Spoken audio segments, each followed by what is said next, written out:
یہ آیت بڑی اہم اس اعتبار سے کہ امام شافعی رحمۃ اللہ علیہ یہ کہتے ہیں کہ میں نے اجماع کا جو معاملہ ہے قرآن مجید سے تلاش کرنے کی کوشش کی اور مجھے نہیں ملا.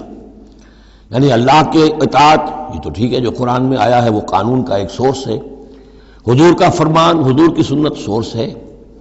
اسی طرح اجتہاد وہ بھی سمجھ میں آ گیا. یہ اجماع کس شے کا نام ہے؟ قرآن میں کہیں ذکر نہیں آیا. تو کہتے ہیں کہ میں نے 300 مرتبہ پورا قرآن پڑھا شروع سے آخر تک، صرف اس ایک مسئلے کو سامنے رکھ کر کہ مجھے اجماع کے لیے کوئی دلیل قرآن سے ملے. تب اس آیت پر آ کر 301ویں مرتبہ پھر نگاہ جمی وَيَتَّبِعْ غَيْرَ سَبِيلِ الْمُؤْمِنِينَ، یعنی گویا کہ اہل ایمان کا جو راستہ ہے جس پر اجماع ہو گیا اہل ایمان کا، یہ خود اپنی جگہ ایک بہت بڑی سند ہے. اس لیے کہ حضور نے فرمایا میری امت ضلالت پر کبھی جمع نہیں ہوگی. تو جن چیز پر اجماع ہو جائے وہ گویا کہ وہ خود اپنی جگہ پر وہ اس کو ایک حیثیت حاصل ہو جاتی ہے، اوتھینٹسٹی.